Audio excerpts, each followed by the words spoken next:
வணக்கம். தமிழ் பேசும் மக்களின் உரிமை குரலான வீரகேசரியின் இரவு நேர பிரதான செய்திகள். வாசிப்பது மாணிக்கம் நேசமணி. செய்தியாசிரியர் MD லூசியஸ். முதலில் தலைப்புச் செய்திகள். இலங்கையை உலுக்கிய அக்குரேகுட துப்பாக்கிச்சூடு 14 ஆண்டுகளுக்கு பிறகு நாளை அவசர கூட்டம். அறகலைய போராட்டத்திற்கு வெளிநாட்டிலிருந்து வந்த பெருந்தொகை பணம் நாமல் விடுத்துள்ள கோரிக்கை. கொழும்பில் போதைப் பொருளுடன் சிக்கிய சந்தேக நபர் பல கொள்ளைச் சம்பவங்கள் அம்பலம். சர்ச்சையை ஏற்படுத்தியுள்ள கொள்கலன் விடுவிப்பு தேர்வுக்குழுவிலிருந்து வெளியேறிய அமைச்சர். பின்னணியில் கரந்தனிய சுத்தா லொகுபெட்டி அக்குரேகுட சம்பவம் தொடர்பில் திடுக்கிடும் தகவல்கள். கசப்ப தேரர் அப்பட்டமாக பொய் சொல்கிறார். பிரதி அமைச்சர் சுனில் வட்டகல சாடல். தீவிர பாதுகாப்பு வளையத்திற்குள் பாக் இந்தியா மோதல். குவிக்கப்பட்டுள்ள படையினர். ரசிகர்களிடம் முக்கிய வேண்டுகோள். ஆப்ஸ்டீனுடனான தொடர்பாடல் சர்ச்சை. திடீரென பதவி விலகிய துபாயின் முக்கிய தொழிலதிபர். பிரபல முதலீட்டு வங்கி நிறுவனத்தின் தலைமை சட்டத்தரணியும் பதவி விலகல். உள்நாட்டு செய்திகள். அக்குரேகுட துப்பாக்கிச் சூட்டு சம்பவம் தொடர்பில் இலங்கை சட்டத்தரணிகள் சங்கத்தின் நிலைப்பாட்டை விளக்குவதற்காக இன்று இடம்பெற்ற விசேட ஊடக சந்திப்பில் கலந்து கொண்டு கருத்து தெரிவித்த சங்கத்தின் தலைவர் சட்டத்தரணி ரஜீவ் அமரசூரிய 14 ஆண்டுகளின் பின்னர் சட்டத்தரணிகள் சங்கத்தின் அனைத்து உறுப்பினர்களதும் அவசர கூட்டம் ஒன்று நாளை கொழும்பில் நடைபெறவுள்ளதாக தெரிவித்தார். நாளை பிற்பகல் 3 மணிக்கு இந்த அவசர கூட்டம் அழைக்கப்பட்டுள்ளதாக அவர் மேலும் குறிப்பிட்டார். இதுகுறித்து அவர் மேலும் தெரிவிக்கையில், අද අපේ නීතික සංගමේ වෘත්තාධිකාරී මණ්ඩලය රැස් වුණා හදිසි අවස්ථාව යටතේ. අපි මේ වෙලාවේ තීරණයක් ගත්තා මේක මුළු සමස්ත නීතිඥ ප්‍රජාවටම අතිශය බලපාන සිද්ධියක්. ඒ සම්බන්ධයෙන් අපි තීරණයක් ගත්තා මේක අපේ එක්සිකියුටිව් කමිටි එකට විතරක් තීරණය කළ යුතු දෙයක් නෙවෙයි. ඒ නිසා හෙට සවස 3ට මුළු සමාජිකත්වයේ හදිසි රැස්වීමක් මේ පරිශ්‍රයේ අපි කැඳවනවා. නීතිඥවරයෙක්ට සේවාදායකයන් වෙනුවෙන් පෙනී සිටීමට ඒ අයිතිය අපේ ව්‍යවස්ථාවෙන් ලබා දීලා තියෙනවා. අපි දන්නවා නඩුවල චූදිතයන් ඉන්නවා. බොහෝ අවස්ථාවල ඒ චූදිතයන් නිදොස්කට නිදහස් කරනවා. ඒ පද්ධතියේ ක්‍රියාකාරීත්වය අපේ නීතිඥ මහත්ම මහත්තුරුන් ඒ ක්‍රියාකාරීත්වයේ ප්‍රධාන කර්තව්‍යයක් තියෙනවා. ඒ නීතිඥ මහත්මයෙක් සේවාදායකයා කවුරු වුණත් සේවාදායකට පෙනීසිලා මේ වගේ සිද්ධියක ලක් වුණාම ඒ මුළු අපේ පද්ධතියටම ඒ ප්‍රහාරයක් ඇති වෙනවා. அக்குரேகுட துப்பாக்கிச் சூட்டு சம்பவம் தொடர்பில் இன்று சட்டத்தரணிகள் சங்கத்தின் நிறைவேற்றுக்குழு கூடியது. இது முழு சட்டத்தரணிகள் சங்கத்தையும் பாதிக்கும் ஒரு சம்பவமாகும். இது எமது நிறைவேற்றுக்குழுவினால் மட்டும் தீர்மானிக்கப்பட வேண்டிய விடயமல்ல. எனவே நாளை மாலை 3 மணிக்கு இலங்கை சட்டத்தரணிகள் சங்கத்தின் அனைத்து உறுப்பினர்களதும் அவசர கூட்டத்தை அழைக்கின்றோம். இலங்கை சட்டத்தரணிகள் சங்கத்தின் அடுத்த கட்ட நடவடிக்கை அந்த பொதுக்கூட்டத்திலேயே தீர்மானிக்கப்படும்.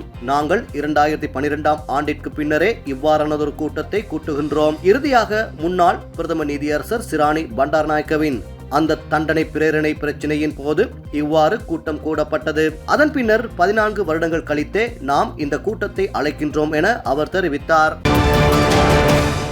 அறகலைய போராட்டம் தொடர்பாகவும் அதற்கு வெளிநாடுகளிலிருந்து கிடைத்த பணம் தொடர்பாகவும் ஜனாதிபதி ஆணைக்குழு ஒன்றை நியமித்து விசாரணை நடத்தப்பட வேண்டும் என பாராளுமன்ற உறுப்பினர் நாமல் ராஜபக்ஷ தெரிவித்துள்ளார். நேற்று ஸ்ரீலங்கா பொதுஜன பெரமுனவின் நெலும் மாவட்டத்தில் உள்ள கட்சி தலைமையகத்தில் ஊடகங்களுக்கு கருத்து தெரிவித்த போது இதனை தெரிவித்த அவர், අරගලේ මුවාවෙන් තමන්ගේ දේශපාලන අරමුණු ඉටු කරගන්න එක ජීවිතයක් නැති කරා තරුණ පිරිසක් එල්ලුම් ගස්සෙව්වා. අන්තිමට අවවාද උපදෙස් දීලා ප්‍රසිද්ධ මාධ්‍යට ඇවිල්ලා දැන් එන්නේ එළියට බහින්න අපි ගහන්න අපි බලා ගන්නම් කියපු අය රජ වෙලා ඉන්නවා.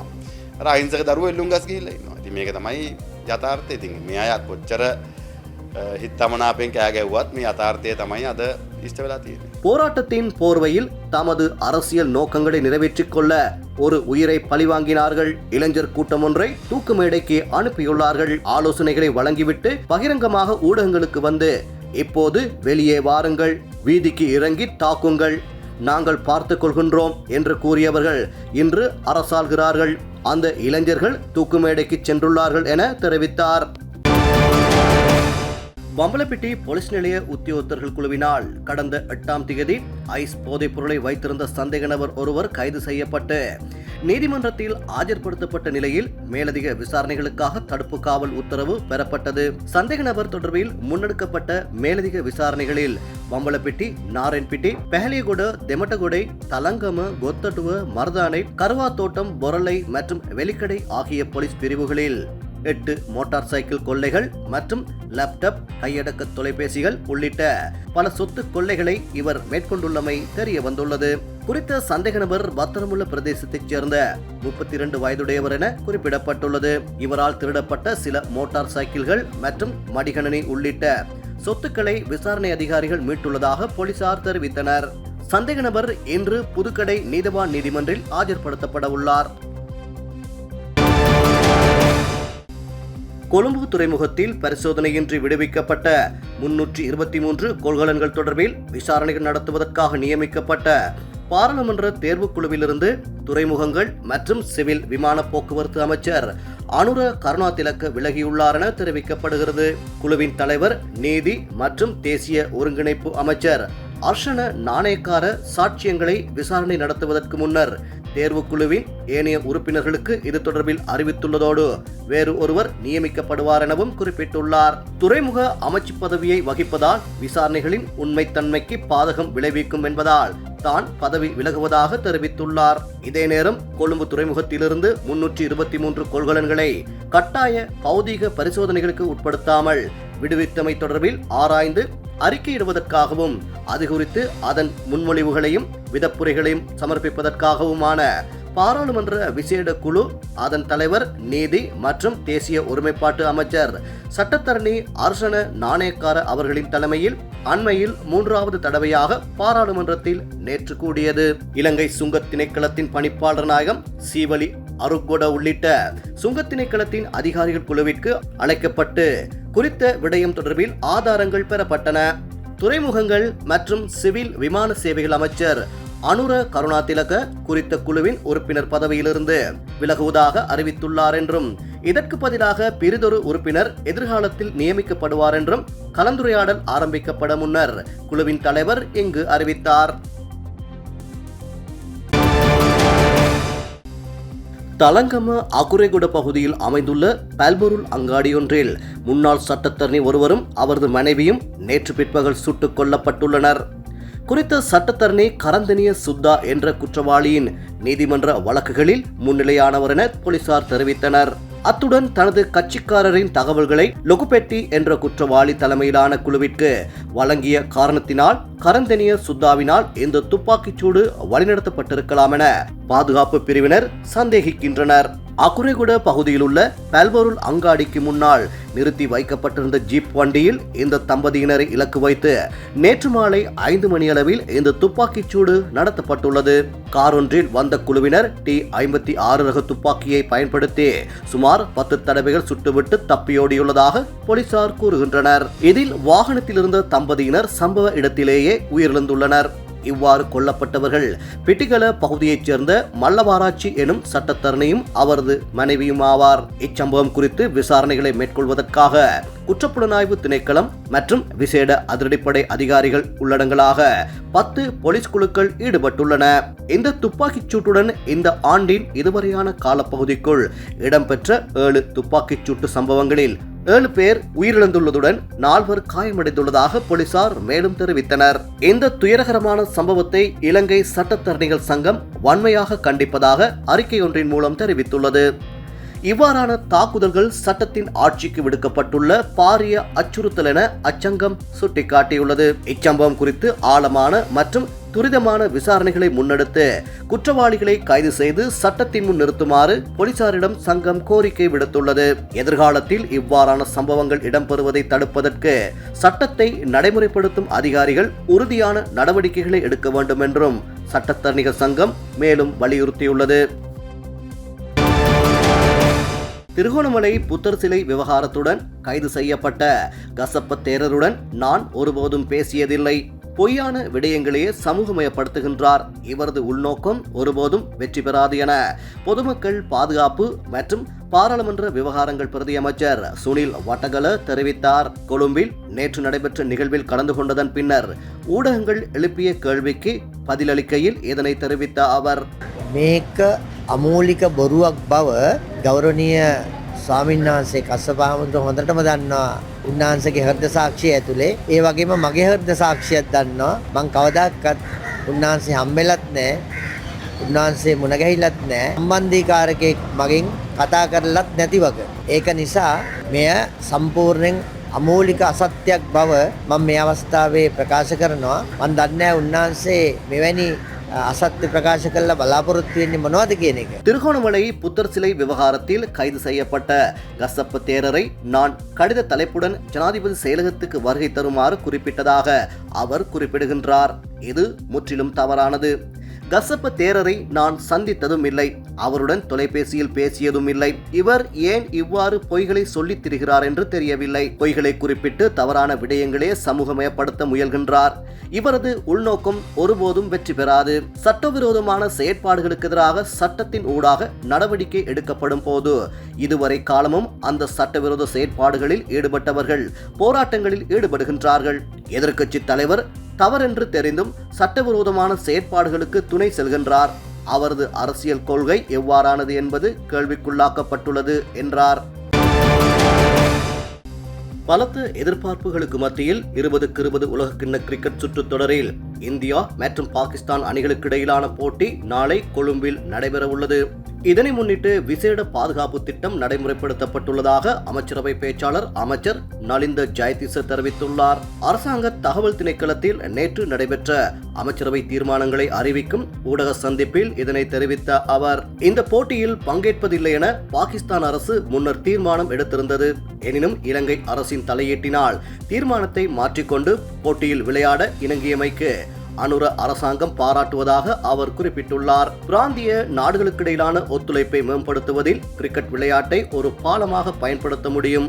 நாடுகளுக்கிடையிலான நட்புறவை வளர்ப்பதற்கு இலங்கை அரசாங்கம் எப்போதும் தயாராக இருப்பதாகவும் அமைச்சர் தெரிவித்துள்ளார். பிராந்தியத்தில் நிலவும் பல்வேறு பிரச்சனைகளுக்கு மத்தியில் இந்த இந்தியா பாகிஸ்தான் போட்டி நடைபெறாத சூழல் காணப்பட்டது.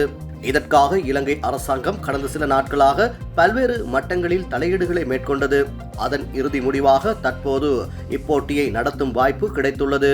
ஜனாதிபதி அனுரகுமார திசாநாயக்க பாகிஸ்தான் பிரதமருடன் தொலைபேசியூடாக மேற்கொண்ட விசேட கலந்துரையாடலை தொடர்ந்து பாகிஸ்தான் அரசு உத்தியோகபூர்வமாக தனது பங்கேற்பை உறுதிப்படுத்தியுள்ளது. போட்டி நடைபெறும் தினத்தில் ரசிகர்களின் வருகையினை கருத்தில் கொண்டு விசேட போக்குவரத்து திட்டம் போலீசாரால் முன்னெடுக்கப்பட்டுள்ளதாக அவர் மேலும் தெரிவித்துள்ளார். இதே நேரம் இந்தியா மற்றும் பாகிஸ்தான் அணிகளுக்கு இடையிலான போட்டியை காண மைதானத்திற்கு வருகை தருபவர்கள் குறிப்பிட்ட நேரத்திற்கு முன் விரைவாக மைதானத்திற்கு வருகை தருமாறு போலீஸ் ஊடக பேச்சாளர் ஊட்லர் கேட்டுக் கொண்டுள்ளார். குறைந்தது சுமார் 4 மணித்தியாலங்களுக்கு முன்பாக மைதானத்திற்கு வருகை தருவது சிறந்தது என்றும் போட்டியை பார்வையிடுவதற்கான நுழைவு பிற்பகல் 3 மணியில் இருந்து ஆரம்பமாகும் என்று அவர் குறிப்பிட்டுள்ளார். இதே நேரம் இந்தியா பாகிஸ்தான் போட்டி காரணமாக கொழும்பில் உள்ள முன்னணி ஹோட்டல்களில் அறைகளின் விலைகள் வழக்கமான விலையை விட 2 மடங்கு அதிகமாக உயர்ந்துள்ளதாக கூறப்படுகிறது.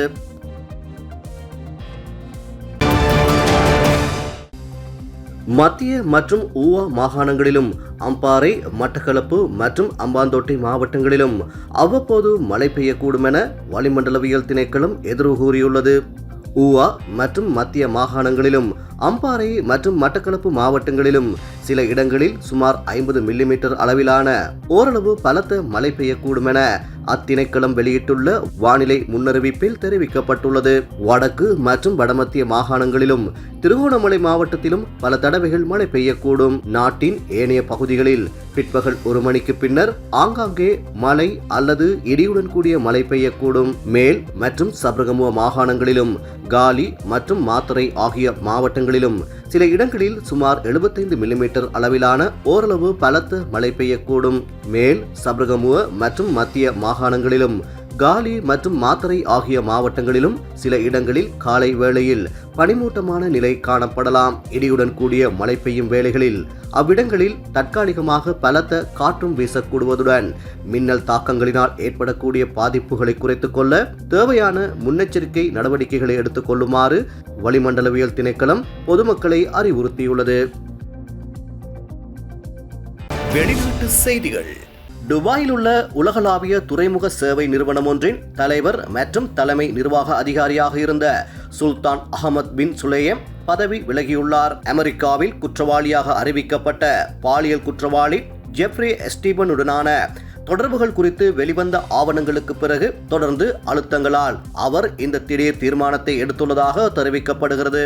புதிதாக வெளியிடப்பட்ட கோப்புகளின் பிரகாரம் எமிரேட் தொழிலதிபரான சுலேம் எப்ஸ்டீனுடன் 10 ஆண்டுகளுக்கு மேலாக நூற்றுக்கணக்கான மின்னஞ்சல்கள் பரிமாற்றிக் கொண்டதாக தெரிவிக்கப்பட்டுள்ளது. குறித்த நிறுவனம் அவரது பதவி விலகல் உடனடியாக நடைமுறைக்கு வருகிறது என இன்று அறிவித்துள்ளது. புதிய தலைவராக எசாம் காசிம் மற்றும் புதிய தலைமை நிர்வாக அதிகாரியாக யுவராஜ் நாராயணன் ஆகியோர் நியமிக்கப்பட்டுள்ளனர். நிறுவனத்தின் இணையதளத்திலிருந்து சுலேமின் புகைப்படம் நீக்கப்பட்டுள்ளதாகவும் தெரிவிக்கப்பட்டுள்ளது. 6 கண்டங்களில் துறைமுக முனையங்களை இயக்கி உலக வர்த்தக கட்டமைப்பில் முக்கிய பங்காற்றி வரும் இந்த நிறுவனம் அண்மைய நாட்களில் அத்துடன் இணைந்து செயற்படும் பல நிறுவனங்களின் அழுத்தத்தை எதிர்கொண்டது. பிரித்தானியாவின் அபிவிருத்தி நிதி முகாமை மற்றும் கனடாவின் 2வது பெரிய ஓய்வூதிய நிறுவனம் தொடர்புடைய நிறுவனத்தில் புதிய முதலீடுகளை தற்காலிகமாக நிறுத்துவதாக அறிவித்திருந்தமை குறிப்பிடத்தக்கது.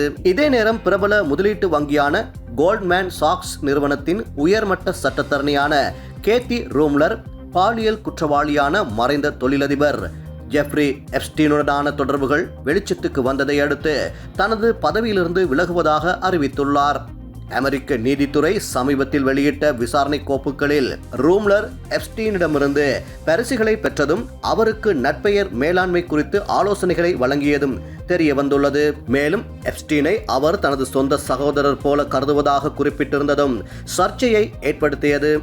2019 சிறையில் உயிரிழந்த எப்ஸ்டீனுடனான இந்த நெருக்கம் வங்கியின் பெயருக்கு பாதிப்பை ஏற்படுத்தும் என்பதால் ரூம்லர் வரும் ஜூன் மாதத்திலிருந்து தனது பதவியிலிருந்து விலக தீர்மானித்துள்ளார். இந்த விவகாரம் சர்வதேச அளவில் பல முக்கிய தலைவர்களையும் நெருக்கடியில் ஆழ்த்தியுள்ளது. பிரித்தானியாவில் முன்னாள் தூதுவர் பீட்டர் மண்டல்சன் மற்றும் எப்ஸ்டீன் இடையேயான தொடர்புகள் குறித்து போலீஸ் விசாரணை தொடங்கியுள்ள நிலையில் சர்ச்சைகளை குறைக்கும் முயற்சியாக அந்நாட்டு அமைச்சரவை செயலாளர் கிரீஸ் வால்மார் தனது பதவி விலகலை அறிவித்துள்ளார்.